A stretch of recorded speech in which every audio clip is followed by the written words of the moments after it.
Jadi nama itu diambil bener-bener dari customer-customer ya, bocil-bocil cantik sekarang lah.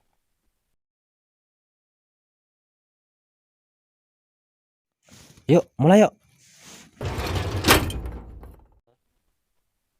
Aji, Ya, Aji, Aji, Aji. gimana Jam udah gua Iya, kesini ini gimana? iya sehat kan Ji?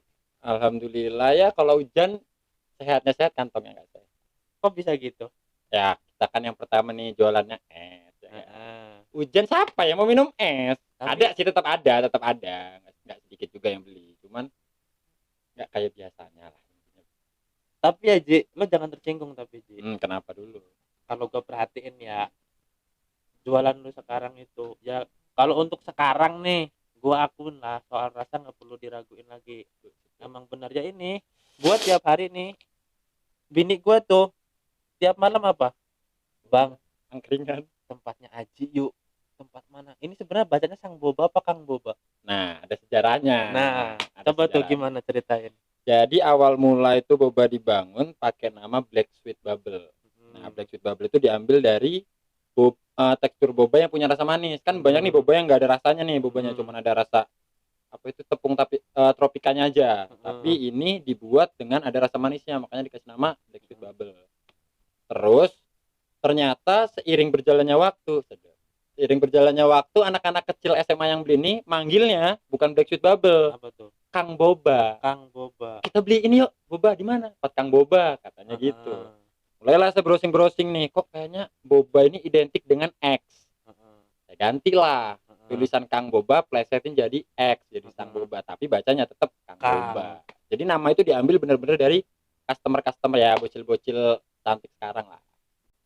Iya, makanya itu Ji. Ya, nih ya, gua itu Ji, sumpah, gua bukannya ini karena mau promosi apa gimana ya. Bini gua itu tiap hari ngajaknya ke tempat lu. Hmm. Ya enggak? Tiap gua kerja, Bang, apa nitip Kang Boba, apa Sang Boba apa Kang Boba, kan gua nggak tahu. Ya, Nah, itu tuh apa namanya? Jadi orang bingung nih sama sama produk ini tuh nyebutnya gimana, tapi terngiang-ngiang di otak orang kan gitu. iya benar. Nah, untuk sekarang sih gua akuin soal rasa itu bener-bener nggak ngebohongin. Tapi untuk awal-awal Ji, gua sempet mikir. Tapi Apa tuh? lu jangan ini gitu, tapi jangan apa, Jangan apa jangan tuh? tersinggung. Iya, iya, gimana? Sumpah kalau nggak ganteng kok kagak laku loh dagangan lu sumpah. Iya. Tapi nggak cuma lu sih yang ngomong sebenarnya. Sombong amat. Ya daripada tersinggung mending sombong. Iya Iya juga. kan? Nggak ada juga yang bilang, alah itu mas sekarang mah yang dagang itu laris gara-gara yang dagang, katanya gitu kan. Ya nggak tahu sih ngomongnya karena yang dagang ganteng atau karena apa, cuman katanya karena yang dagang. Cuman positif thinkingnya kan karena circle gua kan lumayan banyak di Gisting. Jadi yang pertama kan customer dulu kan, Ya. barulah dapat customer baru. Jadi lu sekarang ini ngerasa emang ganteng ya jadi. Ya kurang lebih enggak sih sebenarnya, kan belum laku. Tapi tetap ganteng gua walaupun Ya. gua jelek, Oh iya tetap sih. ganteng gua Karena Ji. lu udah laku. Iyalah, itu pembuktian bahwa orang itu ganteng. Benar. Nah, terus Ji, kok kan yang gue perhatiin lu ini sekarang nih, gue pernah beli ini nih, beli Kang Boba nih. Pas gue beli, ada cewek beli. Hmm. Tapi tujuan dia tuh bukan beli itu, Terus selfie sama lu. ya gue sih merasa diuntungkan. Gitu ya. Iya kan, selfie diposting sama dia, Heeh, promosi gratis. bener Bener juga. kan? Tapi cewek lu Gratis. marah nggak? Gue ya sempet sih agak-agak judes-judes gimana gitu. Cuman kan dia dijelasin dia itu anak-anak baru SMA sih, Heeh, ya kan. heeh. Sedangkan gue berusaha berpenampilan selayaknya seleranya anak-anak SMA gitu loh. Iya. Ya nggak kayak akang-akang yang biasanya kan. Heeh. Gue dagang ya berusaha untuk rapi, berusaha Heeh. ala-ala ya anak-anak milenial lah, walaupun kenyataannya umur nggak milenial lagi sebenarnya. Emang umur lu berapa? Lahiran 95 ya, 26 mau Tua 27 lu berarti sih. sama Ya, gua ya. tapi lu udah laku Iya, masalahnya. tetep Jadi ganteng jangan gua, lu nggak jangan bisa bahas umur lah, ngalahin yang gua. lain lah. Oke, Aji. Nah, sekarang ini kan lo udah punya semuanya yang lo butuhin. Amin. Gua ikut seneng, Ji. Sumpah, gua ikut seneng. Gua paling senang ngelihat kawan gua tuh sukses, ngelihat kawan gua itu bisa. Nah, yang gua lihat ini kawan-kawan gua kebanyakan itu termasuk gua ya dulu ya. Dulu. Iya. Kalau sekarang kan udah lumayan lah, udah Ya, oke juga ya kan. alhamdulillah lah, Nah, ada cukup buat apa, cukup gitulah. Nah, Pah, Mah, Bu, ya minta dong. Kawan-kawan gua rata-rata begitu, cuman ya. ketika gua lihat lu kagak sih. Orang-orang dulu pengen usaha nih, teman-teman buat pengen usaha, pengennya gua pengen buat distro, gua pengen buat kafe, gua pengen baju yang custom. Tapi yang gua lihat itu bukan cari duit, cari apa namanya, cari uangnya doang. Nah, Ya. tapi yang gua lihat di lu ya, gua perhitungin sendiri sih, gua ngitungin duit lu, Ya. Ji. Ih, Modal kecil. benar, itu Iya. benar, itu benar. Tapi lu sekarang udah punya mobil, punya Amin. motor, oke. Alhamdulillah. Cewek lu kagak kurang-kurang lu nafkain. Adek lu kuliahin kan? Nah, Alhamdulillah. coba Ji, gua pengen denger cerita lu, apa namanya? Cerita lu dari awal Nah, sampai kayak sekarang. panjang ini mah. Nggak apa-apa, Nggak apa-apa ya. gua seneng dengerin ya, dengernya. dengerin Iya, ya. gua Jangan denger. tersinggung tapi ya. Kagak. Oh, nggak mungkin sih ya. Enggak lah. Jadi gini, kita itu kan sebenarnya belajar dari kebiasaan ya. Kalau kata orang Inggris sih learn by habit lah. Kata orang Inggris gitu. Dari kebiasaan. Jadi ya. gue itu dari kecil, gue ini anak kedua dari 4 bersaudara. Heeh. Gue ada di era saat keluarga gue memang ya ekonominya sebenarnya dari awal itu memang bukan orang punya atau orang kaya lah, menengah ke bawah lah. Cuman pas di umur gue sudah mulai bisa berpikir, sudah mulai SD, itu gue ada di era saat orang tua gue posisi bener-bener lagi di bawah. Beda dengan mamas gue nih. Mamas gue ada pas keluarga gue sedang cukup lah. Jadi gue itu dari SD memang sudah dituntut untuk apa ya, berpikir tentang ekonomi gitu loh. Udah mulai bisa nabung, udah mulai bisa jajan sendiri ya, mulai kalau bahasa anak dulu mah jualan layangan, jualan dari menang kelereng, menang wayang. Terus lanjut di sekolah SD normal, tapi agak badung karena sempat pindah sekolah. Terus lanjut SMP normal, alhamdulillah dengan prestasi yang bagus. Ya peringkat Maksudnya, masih 1, 2, 3 dapet lah. lu berarti anak pinter dulu. Ya enggak juga sebenarnya. Enggak juga. Coba kalau Badung, cuman apa ya, punya strategi belajar sendiri lah. Punya strategi belajar sendiri. Gitu. Jadi memang gue tuh 1 hari 1 jam wajib untuk belajar, hanya dari habis maghrib sampai habis isya. Udah, itu itu aja. orang tua apa kamu Enggak, sendiri? itu program saya sendiri. Jadi habis maghrib sampai habis isya belajar, lebihnya nggak usah. Ya selebihnya maksudnya di sekolah. Tapi selewat dari jam sekolah kan, kalau anak lain ada tuh yang selesai sholat subuh belajar, selesai ini belajar, pulang sekolah belajar lagi, atau kerjain PR. Kalau buat saya kerjain PR itu ya belajar. Misalnya ada PR habis maghrib sampai habis isya, udah berarti nggak belajar lagi.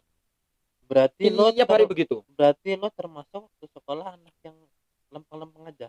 Kalau di pelajaran. Kalau di pelajaran lempeng. Di pelajaran lempeng ya, termasuk itu tadi lah, dapat lah peringkat 1 2 3 itu pasti dapat. Nggak pernah nyontek. Nggak suka nyontek. Kenapa? Ngasih contekan seneng bener. Iya, kalau bisa ngasih contekan, minta jajan, minta apa dikasih. Terus? Bener gak sih? Berarti di situ lo ada Joki. Ya gimana? Kan itu tadi belajar untuk jajan sendiri. Tapi kan lewat prestasi, bener gak sih? Bener. Iya. Kawan diajak belajar nggak mau Iya. instannya. Ya lu punya apa? Duit. Ya udah. Gue punya ilmu, lu punya duit, bagi-bagilah. Gue bagi ilmunya, dia bagi duitnya. Iya juga. Iya. Berarti lo berjual otak ya? Simbiosis mutualisme. Iya, dulu. Terus lanjut di SMP normal, nggak ya sama lah kayak SD. Nah, SMA dulu mau masuk SMP, masuk SMA IPA atau IPS nggak mau. Pilih untuk masuk STM, ambil mesin kendaraan ringan. Nah, itulah baru dimulainya badung-badungnya nih. Badung-badungnya anak SMA nih ya. Misal kayak balap liar. Halo juga itu mah. Kok gue sih? Ya, iya gak sih? Bener gak? Iya bener lah. Lakuin aja dulu. Dulu ada lah era-era ikut-ikut begituan. Iya. Terus ya pulang ke rumah jarang, tapi tetap nih ibu nih ya tahu nih lagi malas sekolah nih. Kenapa? Ya lagi malas aja. Nggak apa-apa, nggak dimarahin. Anak lain malas sekolah dimarahin dong. Kalau saya enggak. Kenapa? Begitu bagi lapor ada peringkat terus. 1 2 3 itu tadi. Lo ini salah satu orang yang dianugerahi oleh Tuhan untuk menjadi diri sendiri yang benar-benar perfect. Oh enggak perfect. Ya, Tuhan itu kan menciptakan manusia dalam sebaik-baik bentuk. Iya sih. Ya kalau itu benar. Iya. Maksudnya Ya perfectnya manusia kan beda sih ya, Ya benar berarti ya lo sih? masih ada sisi rendahnya Ji. Ya Bagus itu kan lah. berarti gak perfect kan. Iya. Nah, terus itu tadi lah STM, tapi di STM itu bimbang, Hmm, mau buka bengkel nggak punya modal, hmm, mau jadi mekanik nggak punya link, hmm. jadi pembalap. Karena kan jauhnya perjalanannya. Dulu Iya. sempat pingin jadi pembalap, cuman pembalapnya rally dulu yang pingin banget sampai gambarnya, poster segala macam dipajang di kamar. Berarti lo nanti harus ikut gua kalau pengen. Tapi gua bukan rally, Ding. Tapi Ke sport drift. kan? Ke drift kalau mobil. Kalau motor ya orang siapalah yang nggak tahu gua di sini lah ya. Kok tinggi ya kan? Iya, ya nggak apa-apa lu dari tadi kan sombong gua Oh iya sekali-kali tidak dong. boleh lah, boleh, Iyalah. boleh. Nah, terus akhirnya milih untuk merantau karena dulu orang tua benar-benar nggak sanggup buat nguliahin. Karena dulu mamas masih kuliah, nggak bisa lah orang tua itu ngulain double. Mamas gua kuliah nggak bisa. Terus di rumah itu ada aset satu-satunya itu mobil, dipinjam zaman dulu lah. Terus bilang cari tempat sekolah yang instan aja kataku. Kata bapak itu sempat bilang laki-laki itu merantau sana ke Pulau Jawa. Bahasa anak dulu tuh gitu ya, nggak ada kayak anak sekarang kan nggak ada sih. Kalau dulu tuh merantau sana ke Pulau Jawa. Ya udah kasih aku ilmu dulu kataku. Dijualah mobil, dulu ada sekolahan PSPP namanya, pendidikan tentang penerbangan. Ambil di situ, sekolah, tesnya masuk normal, tapi baru sekolah 1 bulan ngerasa jenuh karena uang keluar terus. Orang tua nggak sanggup kan. Lihat di lowongan kerja dulu di koran, baca koran ada lowongan kerja nih di Jakarta, jadi staf di Bandara Soekarno Hatta Internasional Jakarta. Berangkatlah ke Jakarta, berangkat tes. Agak jiper sebenarnya mau tes itu karena pertama modal berangkat cuma duit 400.000, harus bertahan 3 hari di sana. Belum pernah ke Jakarta, nggak punya saudara, nggak punya keluarga, nggak punya teman. 400.000. 400.000, tapi di era itu ya, Iya. itu di tahun 2013 awal. Ya 2013 Ya mah masih udah baru kemarin, tapi masih baru belum lama sih. kagak lah. 2013 itu belum tua, belum masa-masa, bukan masa-masanya order baru Ci. Iya, Itu 100.000 itu udah termasuk kecil itu lu. iya ya, ya cuman itulah Heeh. maksudnya laki nih, masa ya nggak bisa sih gitu Iya, kan. heeh. Berangkatlah ke Jakarta dengan modal 400.000, inget banget waktu itu sampai sana habis 79.000 kalau nggak salah, ngeteng, dulu ngeteng. Ngeteng itu maksudnya nyambung ya dari bis Nyambung. satu sini ke sana. Tapi dari sini diantar nih ke Karang, dari Karang naik bis, di kapal bisa putus kan, cari bis lagi, turun baru angkot gitulah. Pokoknya kurang lebih 79.000 sudah plus makan. Itu sudah sangat hemat banget itu, hemat Iyalah. banget. Iyalah. Terus paginya itu kan tes, Heeh. paginya tes, malam itu ya nggak ada tempat tidur dong, nggak punya saudara nggak ini. Cuman besok mikir nih, besok kan mau tes, saya harus fotokopi dulu. Di ada namanya Rawa Bokor, itu ada tempat fotokopi. Singgahlah di sana sampai pagi. Fotokopiannya buka, langsung fotokopi, berangkat tes. Nah, di tempat tes yang benar-benar kisut. Maksudnya lo tidur di emperannya itu? Ya, kurang lebih gitu. Ya Wah. tidur nggak tidur, pokoknya di depan emperan di Jakarta lah, itu di kota. Heeh. Ya bahasanya dah tidur di emperan deh. Heeh. Yang nggak kenal siapa-siapa, bareng sama ya orang-orang jalanan yang lainnya. Di sana kan banyak. Terus pas tes agak kaget karena nggak nyangka ternyata tes itu tuh segitu besarnya gitu loh. Jadi saya ke sana itu bawa baju hitam putih yang udah lungsek nggak karuan, sedangkan nyampe ke sana itu ya ganteng-ganteng, putih-putih, bersih-bersih, orang kaya diantar pakai mobil, bajunya wangi-wangi. Agak minder mau mundur. Tapi perjalanan udah panjang nih. Perjalanan udah panjang, udah sampai Jakarta. Ikutlah tes. Kurang lebih ada kalau hampir 1.000 lah mungkin. Rame banget nggak karuan. 1.000 calon peserta tes itu. Dan nggak tahu yang diterima berapa. Ada yang baru 1 kali masuk udah keluar nangis. Ada yang masuk sampai setengah jam keluar nangis. Ada yang baru ketok pintu nggak dibolehin masuk. Kenapa kata interview ini? Belum tahu apa-apa itu. Belum tahu apa-apa. Cuman waktu itu sadar kalau saya udahlah. Udah sampai sini nekat. Gitu loh. Udah sampai sini nekat, apapun keputusannya nekat. Nggak terima langsung pulang. Niatnya gitu. Begitu masuk, yang saya bawa cuma doa keluarga aja waktu itu, karena sebelum berangkat itu udah satu aja yang diminta, doain keterima, udah itu aja. Jadi begitu tes, ternyata di interview itu sampai dalam kaget. Ada 4 orang, yang 3 orang luar semua. Orang luar gimana? Orang ya dari Australia. Kurang ingat pokoknya, yang saya ingat dari ya. adalah kurang lebih kayak gitu. Satu doang translatornya dari Indonesia. Masuk udah agak kaget, tapi ternyata dipersilahkan aja masuk. Ada yang sambil duduk tentang-tenteng. Heeh. Ya, itulah keadaannya. Heeh. Masuk, suruh duduk, ngobrol-ngobrol-ngobrol, ditanya-tanya dari mana, historinya segala macam. Ternyata panjang ngobrolannya, tapi tidak ditanya satupun tentang tujuan lo kerja itu apa, minta gaji berapa, yang kayak interview yang dipelajarin ternyata enggak. Yang ditanya itu cuman biografi kayak keluarga, lo dari mana, perjalanan lo sampai sini, terus ngapa lo milih tempat ini untuk dijadiin tempat pekerjaan lo nantinya gitu kalau lo keterima. Panjang, ada kali setengah jam di ruangan itu. Agak kepikiran kenapa lama gitu loh. Apa mereka hanya penasaran atau memang ada ketertarikan dengan pribadiku gitu loh.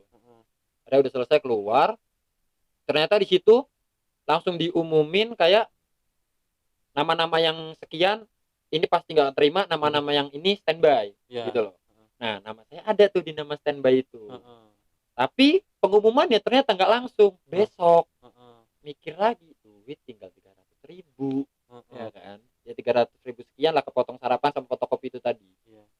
Ternyata dipanggil, ditelepon, suruh bikin SKCK. Wah, terima ini kayaknya kan, udah pede nih. Bikin SKCK di sana, ngeluarin duit 20.000, mikis lagi. Hidup enggak, ini bisa pulang enggak pikirnya kan? Enggak makan, pokoknya enggak makan, selesain dulu semua urusan, datang ke sana. Ternyata dari sekian ratus orang yang diterima berapa? 4. Di situ ada cuma nama 4 huruf besar dan saya belum berani lihat waktu itu. Jadi cuma dibilangin di sini ada pengumuman, cuma 4 yang diterima. Langsung pesimis banget lah, langsung jiper lah lo ya. Anjir, cuma 4, sedangkan kontestan aja begitu gitu kan. Ganteng, keren-keren, cantik-cantik segala macam, Dulu lo belum merasa ganteng ya? Itu belum. Enggak, sumpah enggak. Dan ya Allah, pakaian itu kusut banget. Ya nggak ada setrika, tidur sembarangan kan, kotor, bau, nggak mandi kan. Terus lo sekarang wangi gitu, Ci? Kurang lebih lumayan lah. Terus udah, ternyata di situ ada nama saya, Hemrestu Aji Saputro, diterima. Syukur telepon orang tua, diterima, tapi nggak bisa langsung pulang, harus nunggu dari besok. Ribuan peserta 4 yang diambil, lo kepilih. Gua ada 1 di situ. Jadi itulah mulai apa ya, berpikir kalau ternyata gue ini bukan pinter, bukan keren, bukan ganteng kata orang, tapi hoki. Bener gak sih? Enggak, kalau menurut gue bukan hoki. Menurut gua hoki itu ketika kemampuan dan kesempatan itu bertemu. Menurut gue sih hoki itu.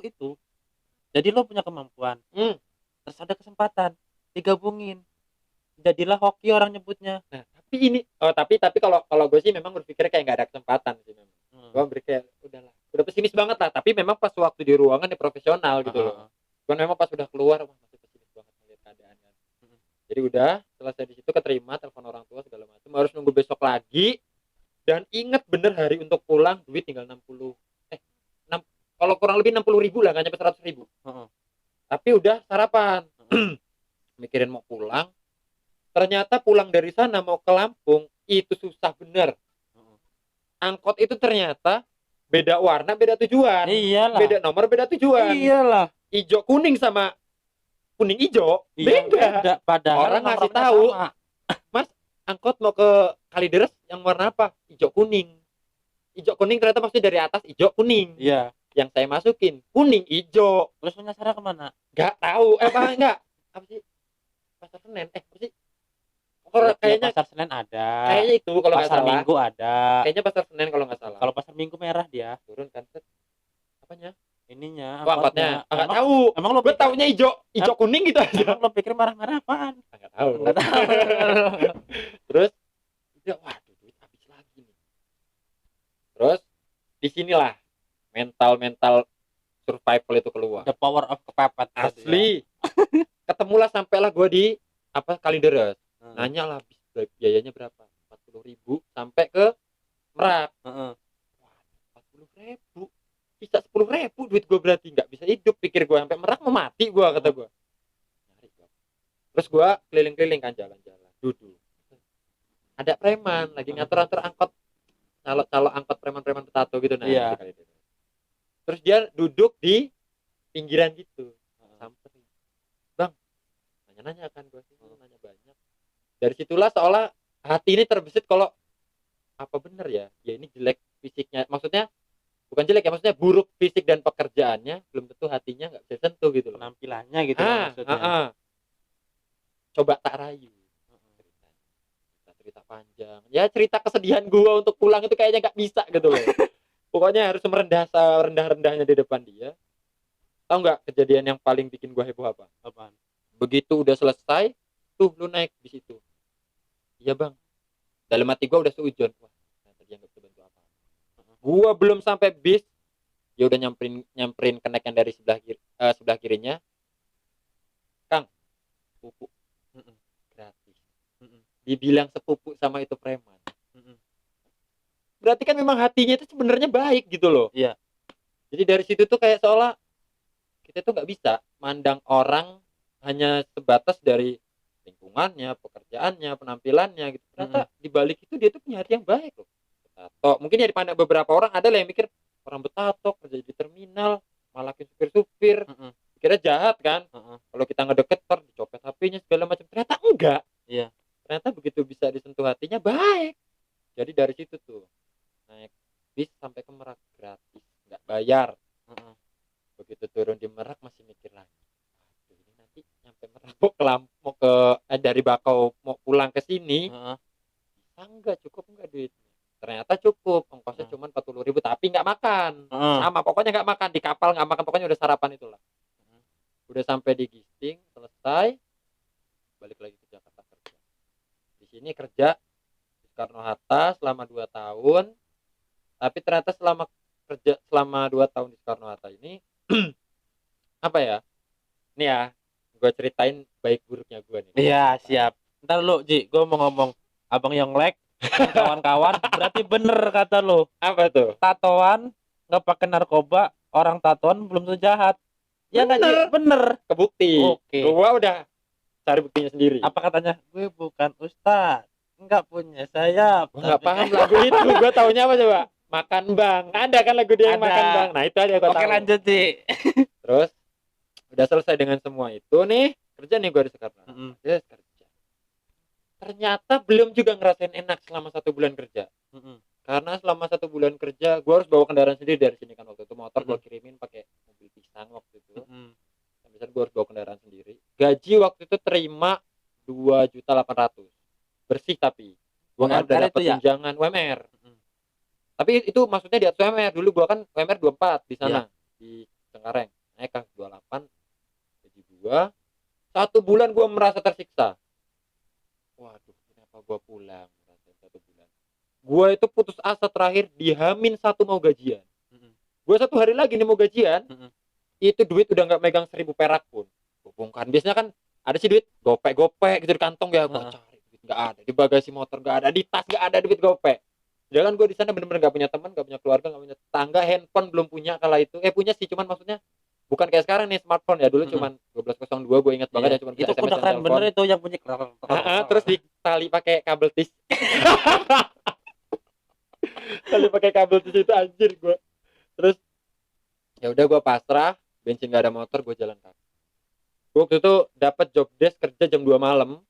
Gue harus jalan kaki. Itu jaraknya nggak tahu gue berapa kilometer, cuman gue perjalanan 2,5 jam jalan Dari mana kaki. kemana tuh? Dari kosan gue mau sampai ke bandara itu Emang kosan mungkin sekitar dari sini Talang Padang lebih. Gila. Ya gimana, gue harus bertahan dengan apa yang gue punya. Tapi kan yang gue punya fisik cuman. Tapi bener, Ji. Apa itu?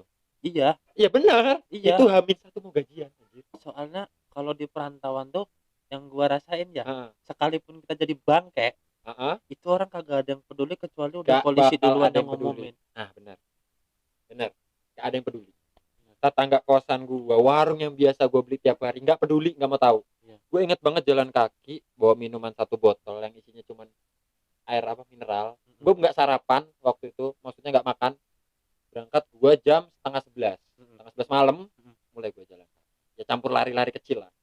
Sampailah gua jam setengah 2 lewat 10.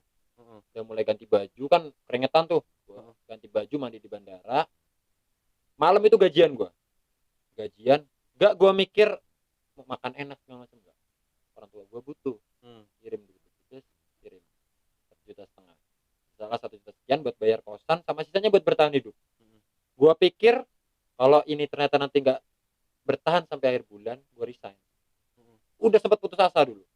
Ternyata baru gue terima gaji itu gue pulang itu jam 9 pagi.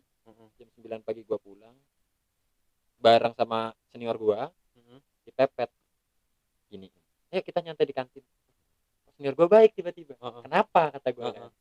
Itu senior yang biasa ngebabuin gue disuruh ini disuruh itu, cuman gue nggak pernah bantah. Suruh lari gue, suruh bikin kopi gue, suruh beli ini beli itu beli gue. Lo sampai sekarang yang orang itu masih ingat sama lo? Oh, selalu ingat. Sampai Selalu. sekarang masih sampai masih kadang nelpon nanya kabar segala macam. Dulu sempet gue masih kuliah nelponin gue kayak, yolah balik lagi ke Soekarno-Hatta, yolah balik lagi. Gue masih digeret-geret buat kerja bareng lagi sama dia. Tapi nggak apa-apa sih Ji, kalau lo masih hubungan. Yang gue ngeri itu, Ji gue kangen nih. Oh enggak cowok itu cowok. Terus oke, dengan itu gue dipepet kan ke kantin. Gue kaget. Dia naruhin duit 1 juta di depan muka.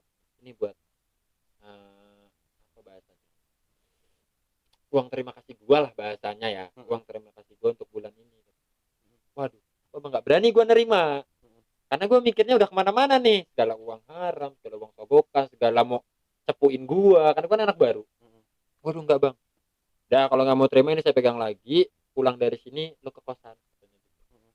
Makin kemana-mana. Jadi selama pulang itu, waduh kenapa ini, waduh apa gue nih kasus apa kan, udah mikirnya kemana-mana.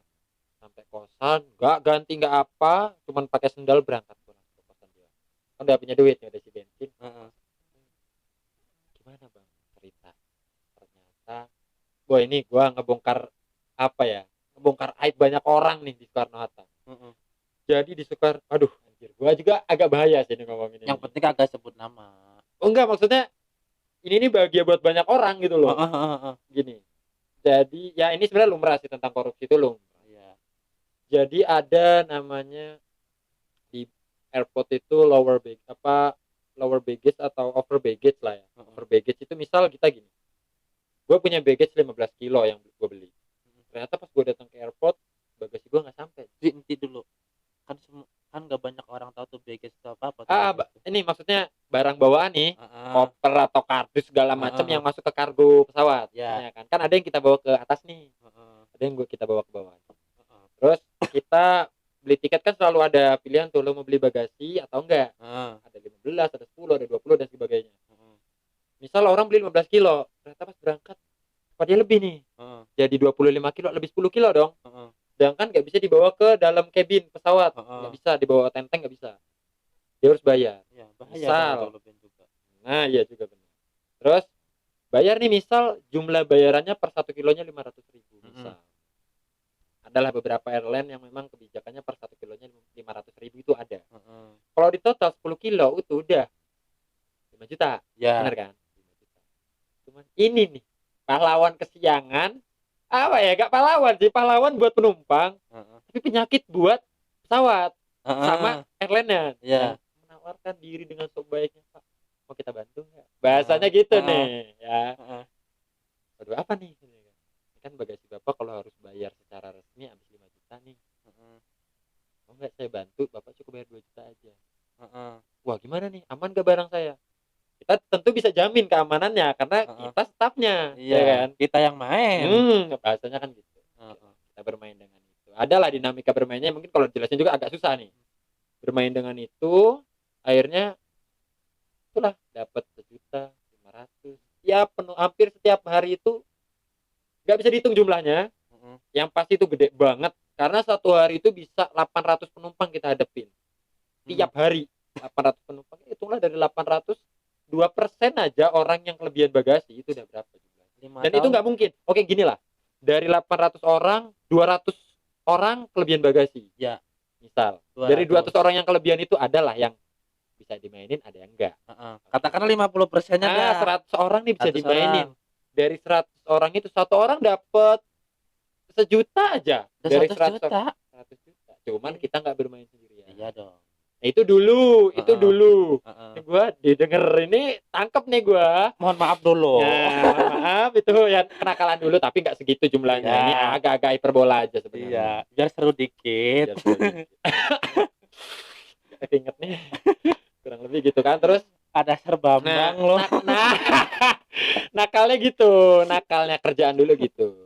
Cuman itu diakuin, memang maksudnya diakuin itu gini.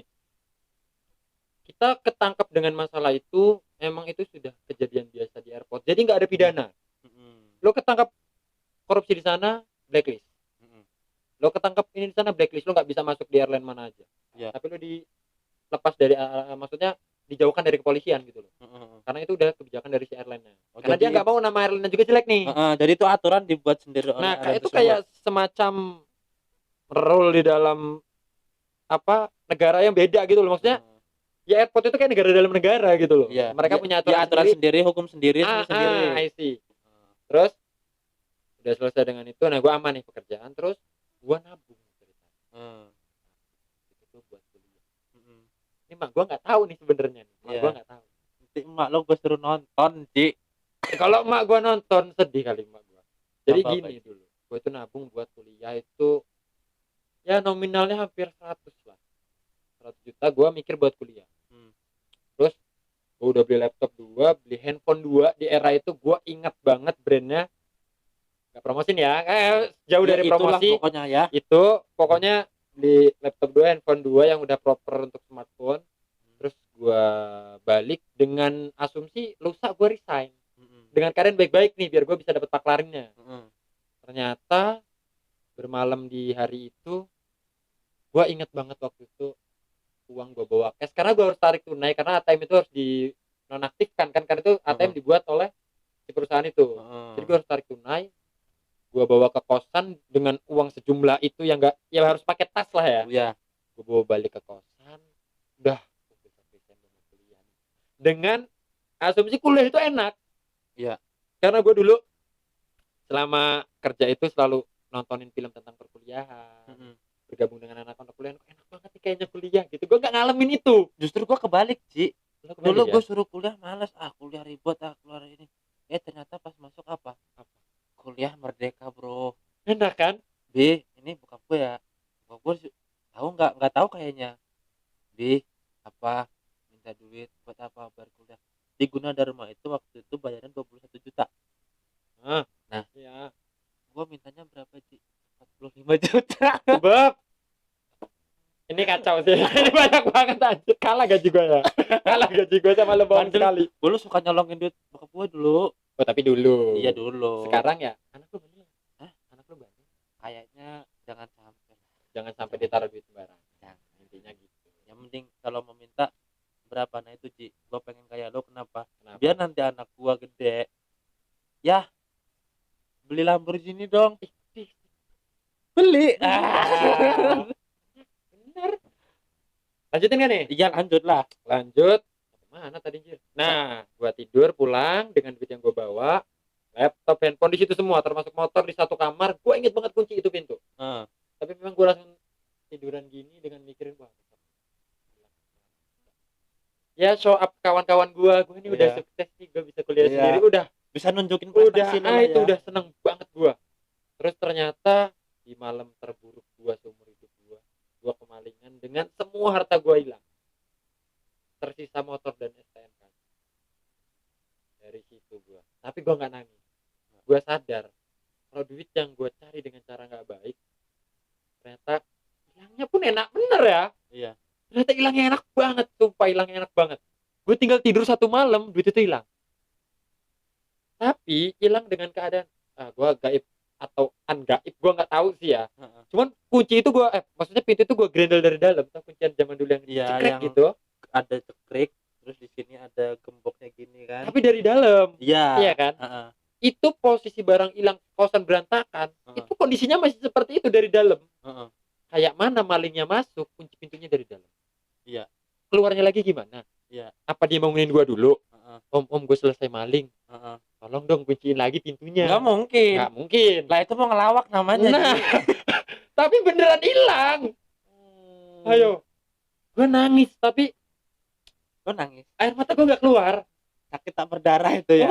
Kata anak-anak sekarang. Gue kehilangan duit berapa? Lo ngomongnya 2,5. Gue nggak mau orang tua gue terlibat sedihnya karena keadaan gue di sana. Iya.